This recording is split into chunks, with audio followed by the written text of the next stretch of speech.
방송 작가로 주로 일을 했었고요. 그 이후에 독립제작사를 설립을 해서 한 6, 7년 정도 그렇게 또 경영을 하다가 뜻한 바 있어 그 미국으로 이제 유학을 가서 박사 학위를 마치고 지난 가을 학기죠. 가을 학기부터 이제 성신여대에서 강의를 하고 있습니다. 한 2000 IMF 직후에 이제부터 시작해가지고 그 외주 인력으로 많이 바뀌고 그다음에 방송사도 정규직에서 비정규직 포션이 훨씬 더 급격하게 늘어나고 그러면서 작가들의 어떤 처우라든지 지위라든지 이런 것도 계속 더 불안해지는 상황이 있었어요. 그러니까 내부에서 계속 그런 문제, 정규직은 아니어도 어쨌든 그 비정규직 작가로서의 그 어떤 지위라든지 이런 것들이 더 이상 보장받기도 힘들고 그러니까 저라도 뭔가를 만들어서 이 작가들이 같이 모여서 일을 할 수 있는 뭔가 공간이 필요했던 거죠.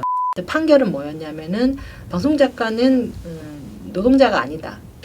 그 노동자성 문제가 이제 그 논란이 되면서 방송사 안에 작가 책상이 있으면 안 되는 상황이 돼버린 거예요. 있으면 노동자성을 인정하게 돼버리게 되니까 빼버린 거예요. 그래서 그 선생님 소리 듣던 그 선배들이 책상이 없어지니까 막 갑자기 울컥하더라고요. 저는 진짜 그게 그 박탈감과 상실감이 엄청 크죠. 제게 빠지는 거는 괜찮은데 나는 뭐 견딜 수 있을 것 같은데 그러니까 우리 선생님 우리 선배 언니들 책상이 빠지면 와 그건 좀 너무하지 않나? 뭐 이런 생각이 드는 거예요.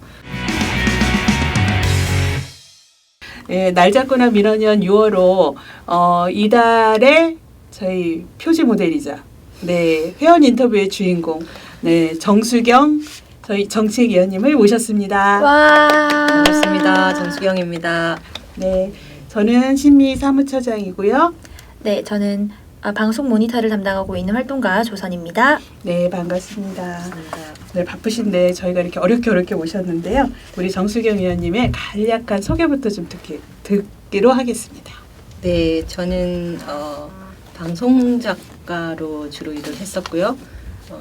기간은 한 95년부터 시작해서 한 2005년 정도까지는 줄곧 거의 MBC에서 시사 다큐멘터리를 주로 만들었고 그 이후에 독립제작사를 설립을 해서 한 6, 7년 정도 그렇게 또 경영을 하다가 뜻한 바 있어 그 미국으로 이제 유학을 가서 주로 이제 방송 산업하고 그다음에 방송 새로운 어떤 방송 흐름 뭐 그런 거를 같이 연구도 하고 그래서 박사 학위를 마치고 작년 봄에 이제 학위를 취득을 하고 그리고 돌아와서 지난 가을 학기죠. 가을 학기부터 이제 성신여대에서 강의를 하고 있습니다. 네. 와, 저희 언론학 박사님 중에 정말 이른바 신상 학자십니다. 이 나이에도 그런 표현을 들었어요. 새로운 얼굴이시네요. 지금 작년 봄에 한국에 이제 돌아오셨는데 공부하시고 근데 오시자마자 민원연하고 어떻게 이렇게 빠른 인연이 됐을까요? 일단 직접적인 계기는 그 정책위원으로 활동하고 계시는 이진순 위원님, 그분이 저의 직계 선배였습니다. 방송 작가 일을 할 때. 그래서 저한테 어떻게 보면 인생의 나침반이 됐던 그런 분이라 그분이 당연히 제안을 하시니까 당연히 긍정적으로 받아들인 것도 있고 그다음에 민원연은 워낙 유명한 단체이기도 하고 그다음에 제가 이제 오래전부터 신뢰를 갖고 있던 단체이기도 하니까 사실 돌아와서 뭘 해야 될지 그렇게 특별한 어떤 계획이 있거나 그런 게 아닌 상태에서 좀 뭔가 제 영역에 대해서 좀 관심을 가지고 일을 할 필요가 있는데 거기서 그동안 쭉 해왔던 활동 자체가 신뢰가 있었고 그다음에 제가 비어있던 그 기간이 한 7년, 7년이 되거든요. 그 기간 동안에 저도 사실 한국의 어떤 저널리즘의 형태라든지 이런 것들이 어떻게 변화하고 있는지 그런 것들 좀 빨리 좀 캐치하고 싶은 생각도 있고 여러모로 많은 조언들도 얻고도 싶고 그래서 같은 고민을 하시는 분들을 만날 기회가 필요했던 거예요. 저한테도. 네. 예, 그래서 여러모로 저한테는 굉장히 좋은 기회라고 생각해서 네. 선뜻 참여하게 됐습니다. 네, 이럴 때 이게 필연이자 운명이라고 네. 하네요. 네. 나침판이 네. 인생의 나침판이었던 네. 이준수 선생님이 네. 다 콜을 하셨고 네. 나침반이 부르면 원래 그냥 다 자석처럼 그렇죠. 딸려가잖아요. 네, 네. 네. 잘 오셨습니다. 네. 그 정책위원을 맡으셨어요. 네. 그러니까 민원연에서 이제 다양한 활동이 있는데 네. 이게 정책위원들은 아무래도 연구자 또는 학자 이런 전문가들이 많이 네. 참여하고 계신데 정책위원을 이렇게 맡으실 때 민원연에서 나는 좀 이런 활동을 해보고 싶다 네. 이런 생각 하셨을 것 같은데요. 네. 네. 미국에 가서 공부하는 동안에도 줄곧 저의 쓰임이 뭘까라는 생각을 되게 많이 했어요. 그래서 연구하는 분야도 그랬고, 그 다음에 여러 가지 앞으로 이제 뭔가 활동을 하게 될 때 저의 근거가 무엇이어야 하는지, 지향은 무엇이어야 되는지 이제 늦게 나이가 들어서 공부를 하다 보니까 더 그런 부분에 대해서 뭔가 지표가 있어야 되겠다는 생각을 했는데, 저는 어쨌든 제작 인력의 출신이기 때문에 그동안 뭐 저널리즘 연구하시는 쪽도 그렇고, 그러니까 학계에서 이 현장을 잘 모르거나 아니면 접근 자체가 어려운 경우가 되게 많거든요. 워낙 이제 제가 있었던 방송판은 그 외부의 사람들이 들어와서 구경하는 것조차도 되게 그런 기회를 갖는 것도 어려워요. 워낙 바쁘게 돌아가기 때문에 인터뷰 한번 할 시간도 사실 없을 정도로 바쁘게 돌아가고, 그래서 관찰을 하는 기회를 얻는 것도 힘들거든요. 그래서 내부자가 아니면 사실은 파악하기가 굉장히 어려운 측면이 있는데, 근데 그럼에도 불구하고 사실은 그 산업 현장에서 굉장히 직접적으로 콘텐츠를 만들고 거기서 주체로서 일을 하는데, 연구의 대상으로서도 사실 별로 연구된 바가 별로 없고, 그 다음에 항상 그 비판의 대상은 되고 있지만 그 내부의 메커니즘이나 이런 것들 이해하려고 하는 노력이 별로 없다는 생각이 일단 1차적으로 들어서, 그래서 저 역시 논문을 쓸 때도 어쨌든 그 방송 현장에 있는 사람들의 입장에서 뭔가 이렇게 새로운 이론적 접근도 필요하고 그것을 소개하는 기회라도 해야 되겠다.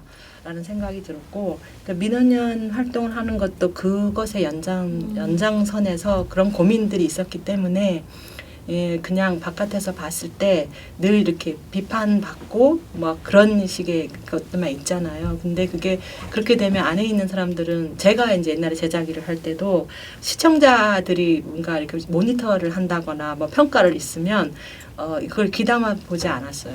왜냐하면 전혀 현실하고 맞지 않는 이야기를 한다는 생각을 되게 많이 들었기 때문에.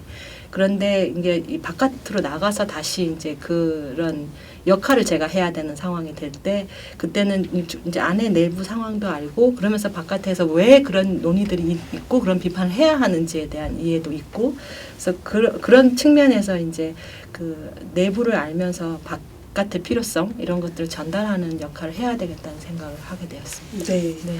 그러면 이 민원연 오시니까 네. 그 전에 밖에서 봤던 민원연과 이게 안에 들어오셨던 민원연이 조금 네. 차이가 있으시던가요? 사실은 뭐 제가 아주 표피적으로만 알고 있었기 때문에 지금도 네. 사실 많이 안다고 볼 수는 없고요. 네. 그냥 이렇게 제가 뭐 과거에 봤을 때도 주로 일단은 첫 번째 제가 그 민원연이라는 그 단체를 알게 됐던 거는 뭐 과거에 이제 말지라든지 뭐 이런 그런 그다음에 그 초창기 그 지사적 기자 네. 정신 그런 걸 가지고 이제 일했던 분들, 저희들한테는 선배가 되는 그렇죠. 그런 분들의 활동이었고, 그래서 그러다가 이제 어느 순간에 그 모니터링 활동 이런 것들이 굉장히 저한테는 굉장히 인상적이었어요. 그래서 이건 사실은 어떻게 보면은 학자들이 해야 할 역할인데 그거를 시민의 영역에서 그걸 굉장히 전문적으로 감당하고 있구나. 그래서 그 역량에 대해서 되게 높이 평가를 했었고, 그래서 지금은 또 저는 여전히 그 부분에 대해서는 되게 높이 평가하고, 어떤 측면에서 보면은 논문 쓰는 사람 입장으로 보더라도 배울 점이 굉장히 많은 굉장히 즉자적으로 어떤 그 주제를 잡고 거기에 대해서 현실적인 모니터링을 하는 거 그리고 그 비판의 지점들도 굉장히 날카롭고 예, 그런 것들이 그냥 단순하게 저널리즘 학자의 측면에서 보면은 그것만 봐도 굉장히 인상적이거든요. 오히려 예, 학계에서 하시는 분들이 훨씬 더 느려요. 제가 볼 때는. 예, 그랬고 또 한편으로는 저처럼 이 저널리즘 말고 그러니까 미디어 컨텐츠를 제작하는 사람의 입장에서 보면 이 부분은 비어 있다는 생각이 되게 많이 들어요. 그러니까 예를 들면 사람들이 꼭 신문이나 방송에서 보도 프로그램만 보는 건 아니거든요. 그렇죠. 훨씬 더 많은 컨텐츠는 드라마라든지 예능 프로그램이라든지 또 다른 류의 어떤 형태의 컨텐츠들 많이 보는데 그 부분은 사실은 이제 접근하기도 사실 쉽지도 않고 그다음 접근의 방법론도 그렇게 많이 개발되어 있는 그렇게 있지도 않고 왜냐하면 시청자들이 접근하기에 그래서 그 부분에 대해서 뭔가 제가 도움이 될 수 있으면 좋겠다 그런 생각은 네, 많이 했습니다. 아주 큰 도움이 될 것 같아요. 네. 이게 저도 민원연에 있다가 네. 밖에 나가서 기자를 하다 다시 들어왔는데 네. 이 언론 현장에 있었던 경험과 네. 밖에서 비평을 했던 거는 네.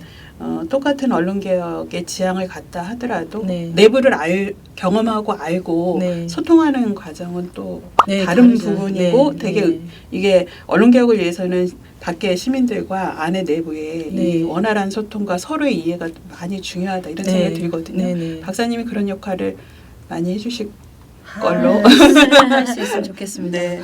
근데 박사님 네. 또 궁금한 게 네. 아까 이제 나이 늦게 공부를 시작하셨다 이랬는데 참 이게 네. 이 누구나 그런 결단을 하고 싶지만 네. 이 공부가 국내도 아니고 네. 네, 해외로 가셔서 네. 쉽지 않은 이 결단을 어떻게 이렇게 하실 수 있었을까요? 여러 이유가 있었어요. 저한테는 그 1차적으로는 제가 원래 이제 시사 전문 다큐멘터리 작가인데 그게 이제 우리나라에서 뭐 시사 다큐멘터리가 전성기라고 할 수 있는 다큐멘터리 장르가 전성기가 90년대 한 초중반 이후 한 중반쯤부터 그래서 한 2000년대 초반 정도까지 거의 있다가 그냥 쭉 이제 다른 뭐 예능이라든지 이런 드라마 쪽으로 거의 이제 완전히 그 흐름이 완전 바뀌어버리는 상황이었는데 저의 쓰임에 대해서 늘 고민을 했던 것 같아요. 저는 그래서 작가 일을 하는 동안에는 그 프로그램 만드는 일을 되게 열심히 했고 이제 다음을 뭔가 이렇게 모색을 하려고 했는데 그 내용적인 어떤 발전을 더 할 수 있는 상황이 아니었어요. 왜냐하면 그러니까 예를 들면 작가로서 그러니까 시사 다큐멘터리 작가로서 더 발전을 하려고 생각하면 그 영역 자체가 넓어야 되는데 그게 계속 줄어들고 있었거든요. 방송 프로그램 자체가 일단 먼저 줄어드는 거 시간대도 없어지고 그러니까 그런 것들도 일단 보이고 그다음에 컨텐츠의 어떤 형태로 보더라도 그전에는 굉장히 진중하고 진정성 있는 목소리를 그런 포맷으로 담으려고 했다면 이제 방향이 예능이 오히려 더 그 어떤 의미 있는 내용을 더 담을 때 더 많은 전파가 되고 시청자들이 훨씬 더 소구력이 있고 그런 걸 보면서 그 포맷 자체가 더 이상 효과가 없겠구나. 그러니까 뭔가 메시지를 전달하는 데 있어서 힘을 잃어간다는 생각이 되게 많이 들었어요. 그래서 방송 그 시사 다큐멘터리 작가로서 계속 일을 하는 것이 그 프로그램 자체의 발전 문제도 있지만 제 개인의 문제에 있어서도 그렇게 더 이상 여기에서 머물면 안 되겠다는 생각이 들었고 그 다음에 그 시점에 제가 이제 일단 작가에서 제작자로 바뀌었던 계기에는 처음에 제가 무슨 돈을 벌거나 무슨 그런 제가 무슨 경영 능력이 있거나 그것 때문에 했던 건 아니고 그런 식으로 자꾸 이제 포션이 줄어드는 대신 내부에 있는 역량이 계속 이렇게 일을 할 수 있는 기회가 줄어드는 대신에 외부 외주사가 생기고 외주 프로그램으로 자꾸 이렇게 바뀌는 거예요. 네. 그러니까 계약이 바뀌고 있는 형태가 그러니까 외주 제작사를 차려야 제가 나름대로 뭐 생각하는 기획을 해서 그걸 가지고 만들 수 있는 기회가 1차적으로 생기는 거. 제작 환경의 변화로. 예, 제작 환경이 변화하니까 거기를 맞춰서 해야 되는 것도 있었고 두 번째로는 그전에는 뭐 비정규직 그렇게 많지는 않았는데 한 2000 IMF 직후에 이제부터 시작해가지고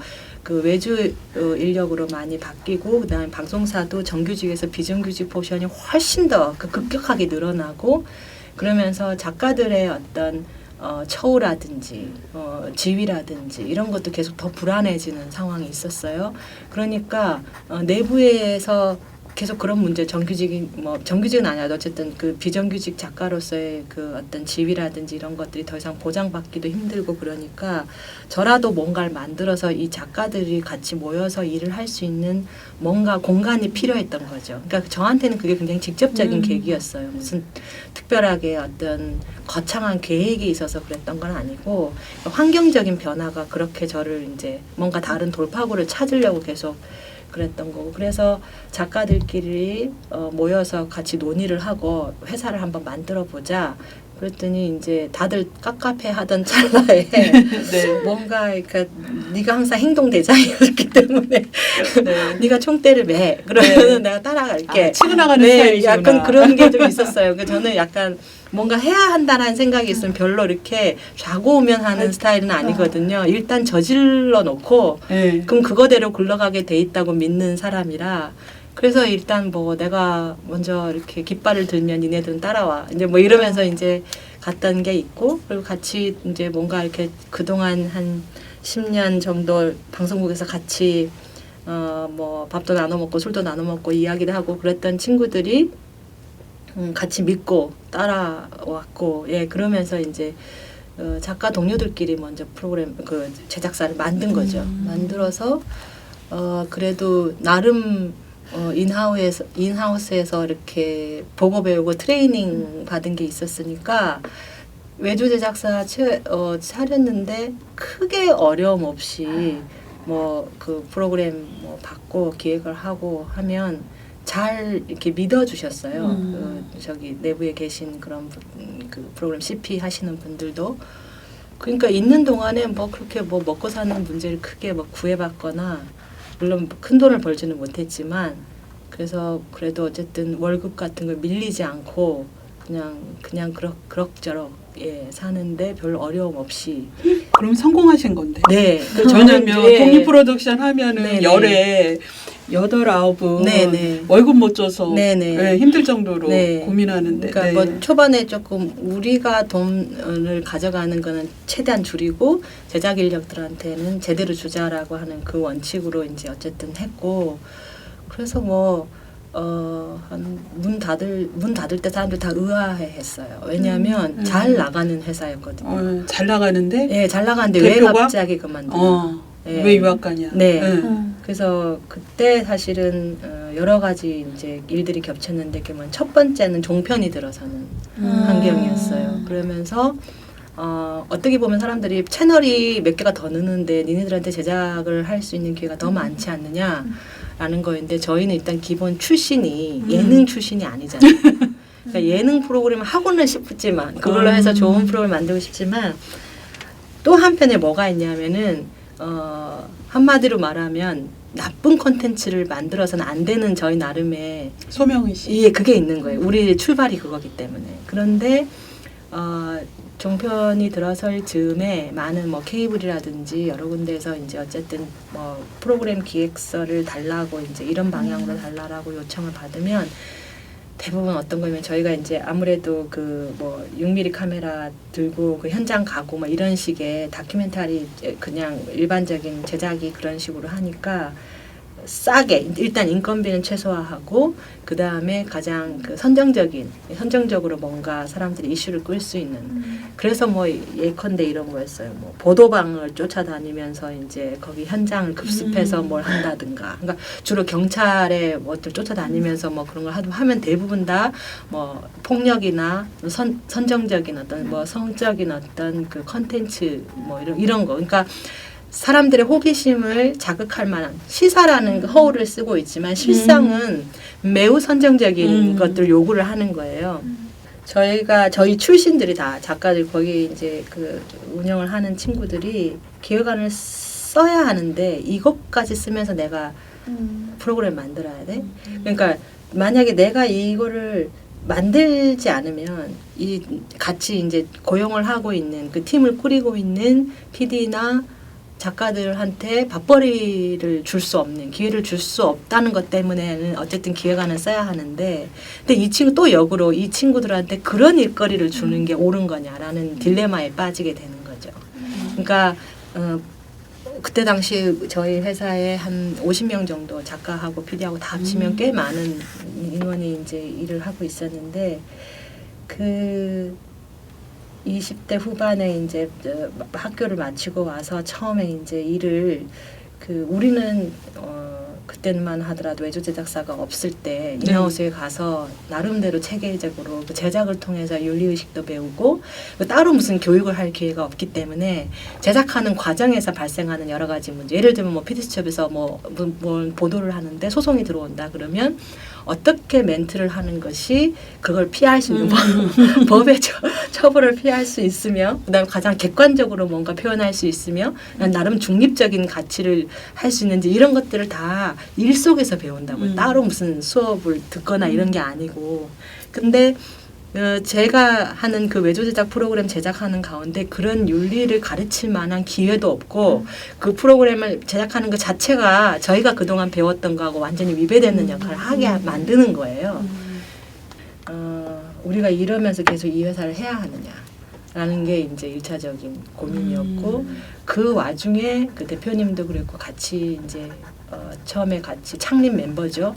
두 분이 굉장히 크게 아팠어요. 그러니까 큰 병이 걸려서 저랑 나머지 친구들이 이제 그걸 감당을 해야 되는 상황이었는데 그 두 분이 아프니까 어떤 느낌이냐면 우리가 안 하던 짓 해서 일 벌려가지고 괜히 마음을 고생시켜서 이 일을 하게 한 게 아닌가?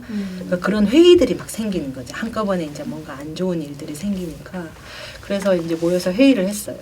우리가 이대로 이렇게 가는 게 맞느냐. 그리고 두 사람이 지금 자리를 꽤 오랫동안 이제 한 몇 달 동안 휴직을 한 상태로 이제 있는데 그러면서 같이 서로 힘을 합쳐서 어떻게든 해야 그나마 뭔가 할 수 있는데 나머지들이 남아가지고 그걸 감당하면서 그런 제작일도 같이 기획을 하고 해야 되는데 우리한테 지금 계속 요구되는 것은 굉장히 그런 요구들만 있고 그래서 이대로 계속 가는 게 옳은가 그런 얘기들을 논의를 했죠. 그래서 이제 접자. 최종 결론은 접자. 좋은 그 시기에 접자. 그게 맞는 것 같다. 박수 칠 때 떠나라. 네. 그게 맞는 것 같다. 그리고 그러면은 이 제작사를 아예 폐업을 해버릴까 아니면 다른 사람들한테 넘기는 것도 방법이다. 우리가 그 역량이 안 되면. 근데 대부분의 친구들이 그냥 폐업했으면 좋겠다였어요. 왜 그랬더니 우리 나름에는 그 잘해보려고 어쨌든 꿈과 희망을 가지고 있는 이름이었다. 그 이름이. 근데 이 방송 환경이 바뀌어서 다른 컨텐츠로 가는데 그것이 우리가 만약에 지금 우리가 그것 때문에 그만뒀는데 우리가 원하지 않는 컨텐츠를 만드는 회사가 된다면 별로 보고 싶을 것 같지가 않다. 그러니까 되게 마음이 괴로울 것 같다. 그래서 회사 팔지도 말고 청산. 이건 정말 그대로 문 닫는 거다. 그래서 아무것도 남는 게 없는데 그래도 그냥 접자. 그렇게 해서 그냥 접었죠. 그리고 이제 그래서 다른 친구들은 뭐 요양하러 간 사람, 다른 이제 뭐 그 회사로 간 사람, 다들 이제 알아서 나름 능력들이 다 있으신 분들이라 원래 자리대로 다 이제 그냥 갔는데 저는 좀 생각이 달랐어요. 그래서 이제 정말 여기까지 왔는데 살아온 삶에 대해서 뭔가 정리를 해보고 싶은 거예요.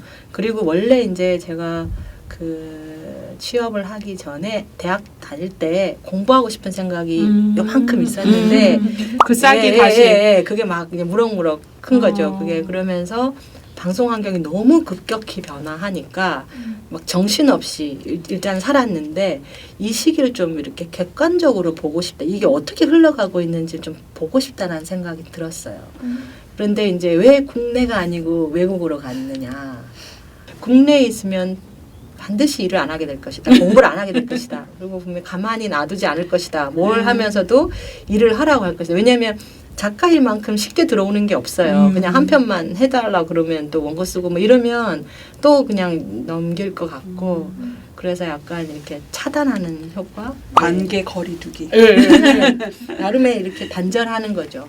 예, 그런 거 그다음에 한 20년 그러니까 한 그 정도 되니까 한 20년 가까이 방송 일을 한 거였는데 진짜로 좀 바깥을 둘러보고 싶다는 욕구도 굉장히 강렬하게 있었고 네 그래서 그런 여러 가지 것들이 겹친 그런 상황에서 네, 공부하자 이렇게 된 거죠. 와, 정말 근데 그래도 네, 네. 이렇게 늦게 만학도잖아요. 네, 만학도. 네, 만학도이고 43세 우리나라 나이로 43세 가셔서 네. 또 실제로 하기까지 네, 다 네. 오니까 딱 쉰 됐더라고요. 네, 그게 네, 네. 대부분 이렇게 성공 못 하시고 네. 다들 그냥 네. 중간에 오시는 분들이 많은데 네.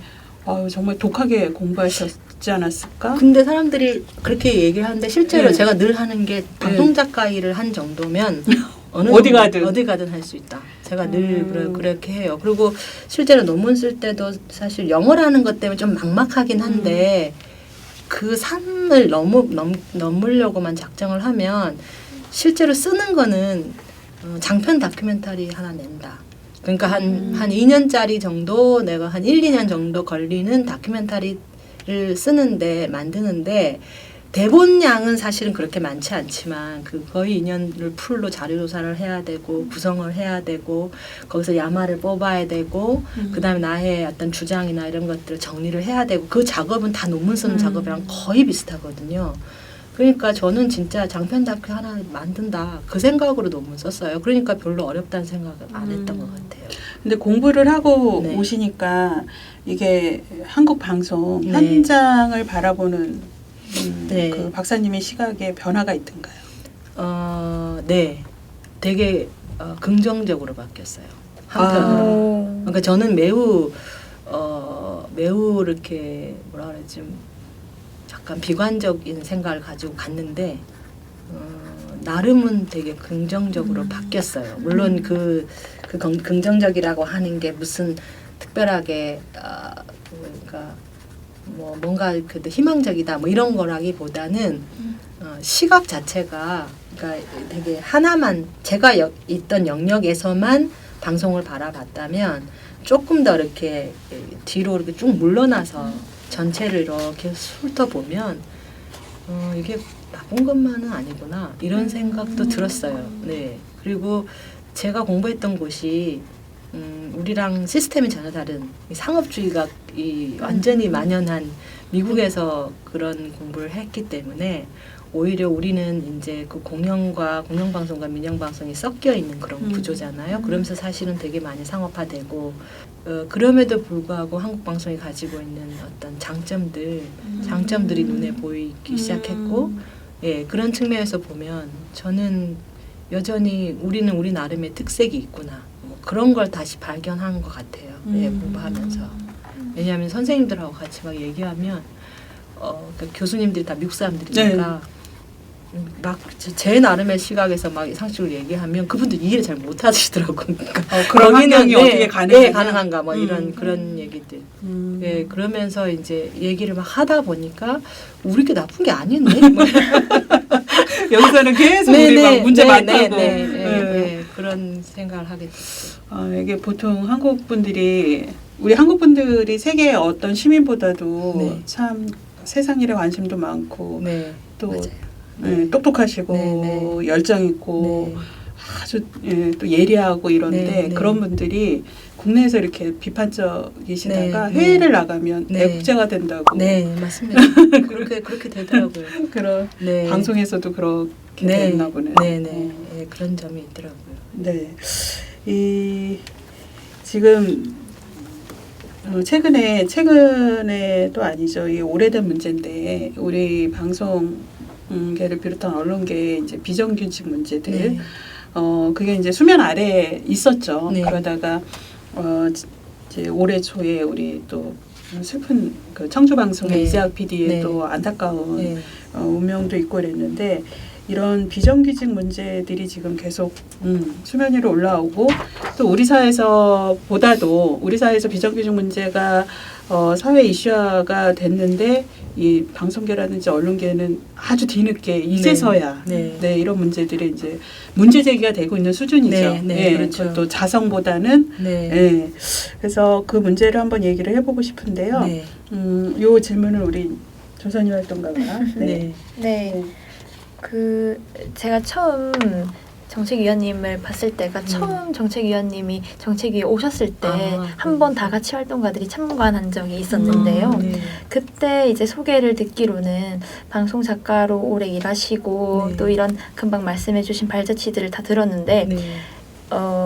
90년대생인 제가 방송 작가를 떠올리면 네. 되게 열악한 뭐 노동 환경이라든지 제가 인지하는 바로의 어떤 언론계의 비정규직이 되게 만연하고 너무 심각하다라고 저는 생각을 하니까 뭔가 분명 비정규직 문제에 대해서 말씀을 많이 해주실 거라고 생각하고 또 이렇게 인터뷰를 통해서 듣게 되니까 또 어떤 그 당시 일하실 때는 어땠을지라든지 네.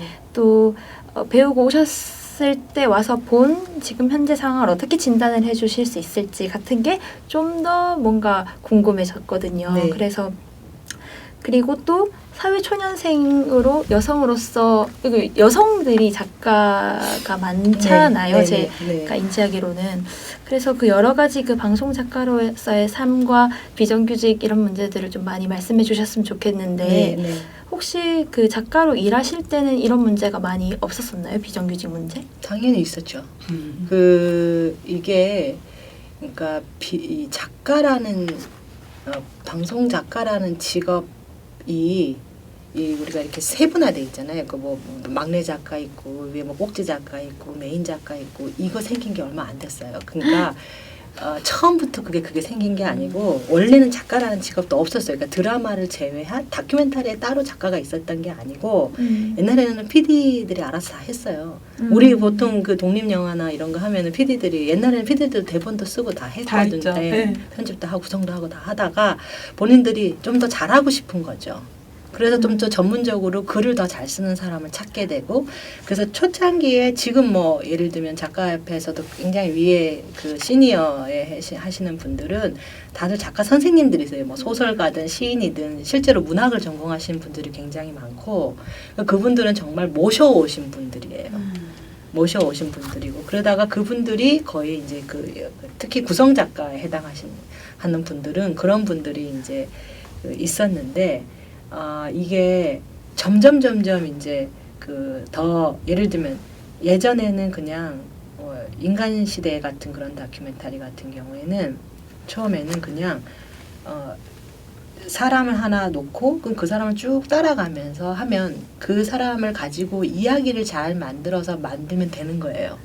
근데 PD수첩이나 이런 시사 프로그램 같은 경우에는 굉장히 많은 취재가 필요한 거예요. 그러니까 작가 혼자 아니면 뭐 PD 혼자 연구해가지고 될 일이 아니고 그리고 이게 이제 거의 위클리로 계속 주간 단위로 기본이 그렇게 굴러가고 하다못해 뭐 많이 해도 어쨌든 2달에 한 편 정도 뭐 만든다든지 그러니까 한 달에 한 편, 2달에 한 편 정도에 만들어야 되는 그런 경우에는 굉장히 많은 손들이 필요했던 거예요. 그러니까 밑에 이제 취재 전문하는 사람, 뭐 섭외 단문하는 사람, 뭐 구성하는 사람 이런 식으로 자꾸 세분화되기 시작한 거예요. 그러면서부터 이렇게 층화가 생겼어요.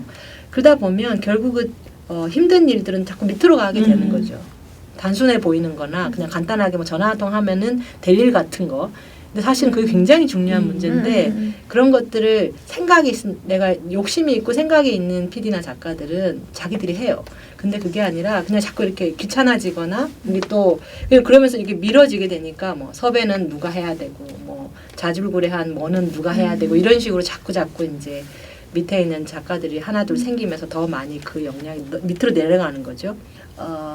90년대 한 초중반 91년, 2년, 3년 이때부터 시작돼요. 그 밑에 서브 작가들 생긴 거. 왜냐면 저도 공채 작가 출신인데 제가 3기쯤 돼요. 근데 한 1년인가 2년에 한 번씩 그렇게 뽑은 것 같아요. 그러니까 시험을 봐서 나름 막 논술도 보고 구성도 막 보고 하루 종일 시험도 보고 막 면접도 보고 그랬어요. 그런데 어쨌든 그게 생긴 그리고 짧게 공채 작가라고 하는 기간이 굉장히 짧다가 나중에는 이게 그렇게 해서 수급할 일이 아니고 애들이 워낙 이동이 많으니까 그냥 아카데미에서 그냥 데려다 와가지고 이제 일 시키면서 가르치는 거죠. 일종의 그래서 이게 뭐라 그래야 되지? 그러니까 도제식으로 그냥 배우는 거예요. 그렇게 들어와서. 그리고 그렇게 해서 보면 빠릿빠릿한 친구들은 빨리 배우고 그러면 이제 빨리 입봉도 하고 입봉하면서 그때부터는 이제 뭐 메인 작가를 달거나 뭐 꼭지 작가 일단 자기가 글을 쓴다고 그러니까 집필을 해야 작가로 인정하는 또 그런 게 있거든요. 그러니까 내가 아무리 리서치를 전문적으로 막 하고 이렇게 하더라도 실제로 글을 쓰지 않으면 작가로 인정을 못 받기 때문에 그 기간 동안 그러니까 마치 수습이 아닌데 수습하는 그러니까 수습하라고 하기에는 굉장히 긴 기간 동안에 그런 일들을 하면서 견디는 거죠. 나한테 글을 쓸 수 있는 기회가 오는 데까지. 제가 나름 초반에 그러니까 그 구성 작가 뭐 나름 체계가 잡혀져 있는 꼭지 작가, 취재 작가 이런 식으로 그렇게 시스템이 되어가는 시기에 초반에 제가 일을 시작한 건데 95년부터 96년 이렇게 시작한 거니까 그런데 가면 갈수록 그 기간이 훨씬 더 늘어나는 거예요. 그러니까 집필하는 기회를 잡기까지가. 그리고 그러면서 시급은 계속 고정이 되고 한 10년, 20년 줄곧 똑같고 그리고 그 전에 대우받던 선생님이라고 대우받던 그런 분들의 고려도 확 깎이고 그 그러니까 취재 작가든 구전 작가든 사람들이 많아지니까 젊은 친구들한테 그냥 싼 값에 시킬 수가 있는 거죠. 그러니까 누구든지 그냥 아무나 와서 대충 그렇게 크게 뭔가 훈련 받을 필요 없이 뭔가 할 수 있는 것 같고 그다음에 무슨 기자나 PD직처럼 어떤 엄격하게 무슨 입사 시험을 봐서 들어오는 건 아니니까 그러니까 이제 그런 식으로 들어오는 친구들이 대부분 남자들 같은 경우 여자들 많은 이유는 뭐냐면 일단 글을 쓰는 일은 여성들이 훨씬 더 친숙하게 생각하는 경향이 좀 있고요. 그다음에 두 번째로는 그런 우리 사회의 어떤 위계 구조가 똑같이 투영이 되는 거죠. 그러니까 여성들은 좀 잡일을 해도 조금 뭐 허드렛 일 같아 보여도 얼마든지 참고 하는 게 습성이 돼 있는 거예요. 집에서부터 키울 때부터 그렇게 크니까. 그러니까 아들은 뭔가 그럴싸한 일을 하고 쟤는 가장이 되어야 하기 때문에 직업도 뭔가 그런 정규직으로 뭔가를 해야 되고 그래서 그걸 얻기까지 기다려주는 측면이 있는데 그 딸들은 대충 이제 시집 가면 좋은 데 시집 가면 되니까 그 전까지 그냥 직장인 한번 해보고 말면 말고 그럼 대체로 여성들이 뭐 이렇게 글을 쓰는 거라든지 이런 일을 더 좋아하기 때문에 더 잘 쓰고 꼼꼼하고 일 처리도 꼼꼼하고 그러니까 취재나 그런 거 하는 때 훨씬 더 좋은 거죠. 그렇기 때문에 방송이라는 매체 자체가 여성한테 굉장히 친화적인데 기존의 굉장히 위계적인 어떤 사회 질서 속에서 여성들이 쉽게 진입할 수 있는 시장이 그런 시장이었던 거예요. 저 진입 장벽이 낮았죠. 네, 낮으니까. 네, 그래서 뭐 소설이나 시 쓰겠다라고 하는 친구들도 일단 기본적으로 방송 작가 일을 하면서 이렇게 있다가 여긴 도저히 못 견디겠다 해서 나가서 이제 본격적인 순수 문학의 길로 가는 친구들도 있고. 근데 그랬던 것 같아요. 그런 식으로 그래서 그리고 그렇게 매우 많은 일들을 매우 꼼꼼하게 해야 하고 그 요구들을 다 묵묵하게 견뎌낼 수 있는 인내력을 가진 사람들은 제가 볼 때는 남자보다는 여성이 훨씬 더 키울 때부터 이미 그렇게 성장을 해왔기 때문에 당연히 뭐 거의 95%는 여성이 아닌가. 네, 이걸 들으면서 사실 늘 우리는 원인을 진단해 본 다음에 해결책이 무엇인지도 여쭤보고 싶어 하잖아요. 그런데 들어보니 들으면서 든 생각이 맨 처음에 그렇게 작가들이 많이 다층적으로 생겨난 게 제작에 필요하니까 라고는 생각이 뭔가 되게 제작자의 입장이다. 만들어가는 사람의 입장이다라는 생각이 들었거든요. 그러니까 그런 상황에서 들어올 사람에 대한 그 배려보다 제작자의 입장 그리고 또 말씀해 주신 대로 어떤 지금 젠더 구조가 가지고 있는 위계들이 만들어내는 그대로 문제들 투영되어 있는 거죠. 그래서 너무 복잡 다단한 게 얽혀서 해결책이 무엇일까요? 하고 여쭤보면 너무 방대하죠. 근데 어쨌든 그럼에도 중요한 건 주체가 먼저 자각하는 수밖에 없어요. 제가 볼 땐. 그래서 MBC에서 그러니까 작가협회는 원래 드라마 작가, 그러니까 뭐 김수현 선생님을 비롯한 힘 있는 작가분들이 자신의 힘을 이용해서 그걸 전체 작가의 이익을 위해서 써주신 거예요. 그걸 쓰면서 만든 이익 단체예요. 그러니까 그 나름에도 의미가 있어요. 기본적으로 되게 자유로운 영혼을 가지고 있는 분들이거든요. 그래서 본인 스스로가 노동자라는 정체성을 가지고 이 단체 단결권을 행사하는 일에 대해서는 내 일이 아니라고 생각해요. 그런 자각 자체가 없어요. 내가 뭐 밥벌이는 제대로 못할지 몰라도 나는 매우 그러니까 기본적으로 문학성을 가지고 그러니까 어떤 예술가로서의 어떤 그게 자기의 어떤 그런 굉장히 자긍심이 있기 때문에 그것을 훼손하는 건 못 참는 거죠. 그거를 그것 때문에 사실은 되게 박봉인데도 내가 이 일을 하고 그러면서 불구하고 밤을 새면서 고민하고 이랬는데 내가 노동자라고 뭐 이런 이제 그런 게 일차적으로 있고 그랬는데 어쨌든 그 안에서도 이제 구성 작가는 좀 일이 달라요. 일의 성격 자체가. 이거는 이 드라마 작가하고는 다르게 구성 작가들은 기본적으로 PD가 필요로 하는 일들을 그들의 명령을 받아서 지시를 받아서 일을 수행하는 역할을 하거든요. 뭐 취재를 해야 한다든가 섭외를 한다든가 뭐 예를 들면 뭐 녹취록을 푼다든지 아주 자질구레한 그런 일들이 그렇기 때문에 정규직은 아니라고 할지라도 거의 정규직과 비슷한 일을 해요. 그 현장 안에서 같이 일을 하면서 책상도 같이 나눠 쓰고 그 다음에 거기 방송사의 기계들을 빌려가지고 편집기를 가지고 뭔가 일을 한다든가 그런 일들을 계속 해왔던 거예요. 그래서 이분들은 기본적으로 노동자성을 가지고 있어요. 그러니까 조금 다른 거예요. 이게 드라마 작가들하고 이 노동의 형태 자체도 좀 다르고 그런 것도 있고 그 다음에 워낙 이제 그 처우가 별로 안 좋고 힘들고 밤새는 일들이 거의 비일비재하니까 그런 문제들이 이제 계속 누적이 되다 보니까 뭔가 좀 대책이 필요하다. 그래서 98년에 구성작가 협의회를 만들었어요. 그러니까 그 작가협회 안에 구성작가 그러니까 주로 이제 뭐 시사교양, 다큐멘터리, 뭐 그다음에 토크쇼 이런 거 만드시는 분들, 교양 프로그램 만드시는 분들 중심으로 하는 그래서 방송 3사에 먼저 만들어지고 나중에 EBS까지 결합이 돼서 만들어지는데 근데 이분들도 사실은 거의 대부분 다 메인 작가 중심이어서 이 밑에 더 많은 이제 뭐 많은 유의 특히나 또 이 인하우스 말고 외주 제작에 몸담고 있는 그런 작가분들까지 다 이렇게 할 수가 없는 거죠. 그래서 이제 그리고 또 하나의 문제는 뭐냐면 지방에 계시는 지역 방송의 방송 작가분들이 계신데 그분들은 더 열악해요.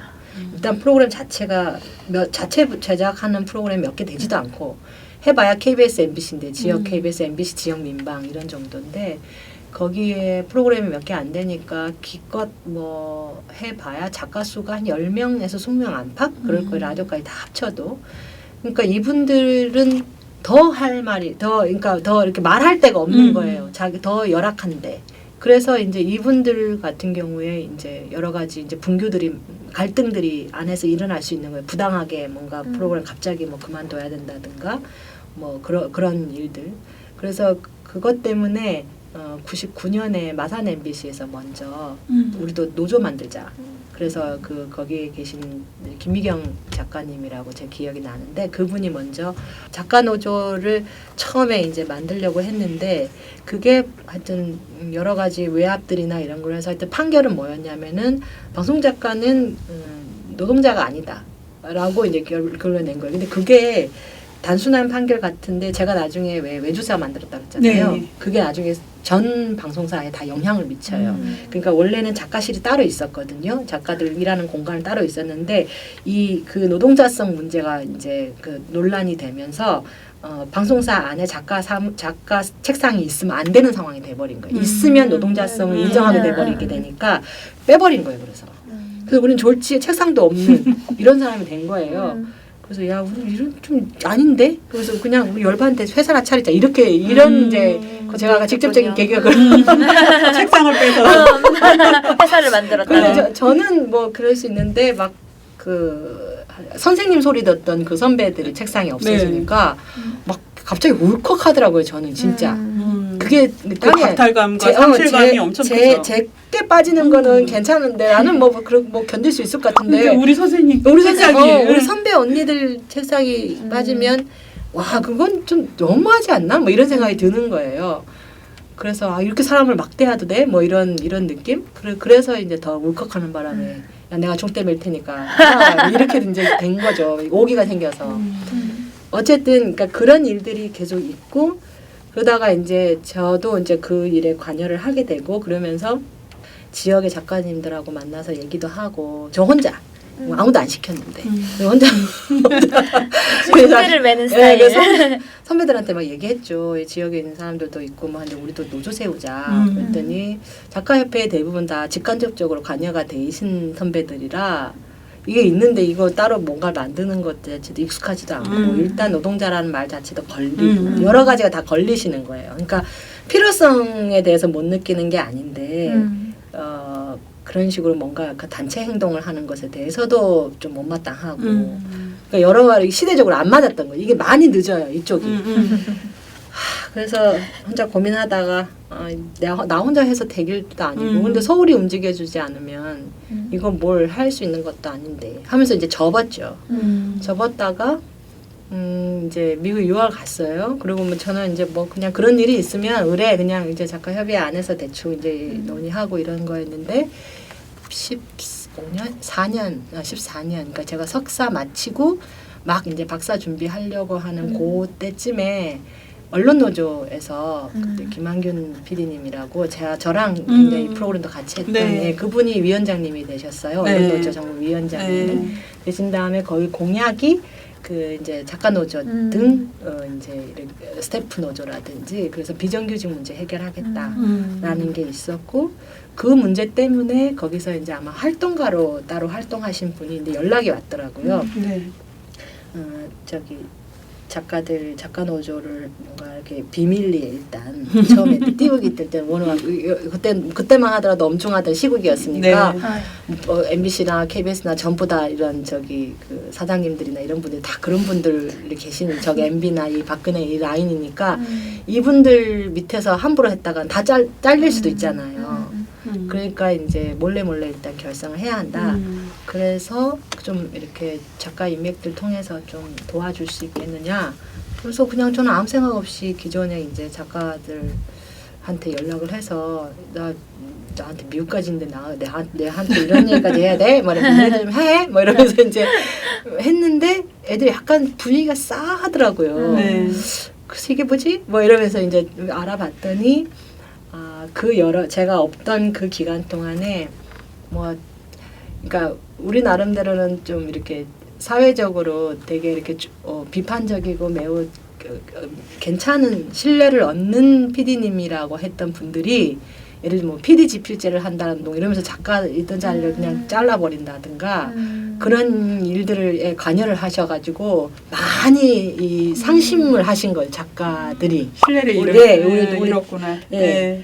그래서 자기네들 편할 때 파업할 때는 도와달라고 하고 우리가 뭔가를 하려고 할 때 맨날 그 딴짓 하다가 이제 와서 왜 우리가 해달라고 하는 것도 아닌데 쟤네들이 왜 먼저 그러냐. 그러니까 매우 상심을 한 거예요.